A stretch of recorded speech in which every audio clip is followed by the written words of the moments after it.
संतोष देशमुख हत्या प्रकरणामध्ये वाल्मिक कराड यालाच मुख्य आरोपी ठरवण्यात आलेला आहे। आरोपपत्रामध्ये एकूण 8 आरोपींच्या नावाचा समावेश आहे।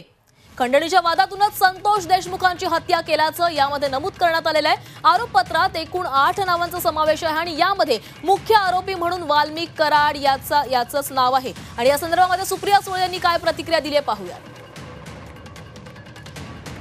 त्याची आणि ह्यांची कधी भेटच नाही झाली आणि जसे दिवस जात आहेत तसं मला वाटतं सुरेश धस म्हणले त्याचा शिक्कामोर्तब होतोय की ह्यांची आणि नैतिकतेची भेटच नाही कधी झाली। त्यामुळे यांच्याकडून आपण काय अपेक्षा करणार।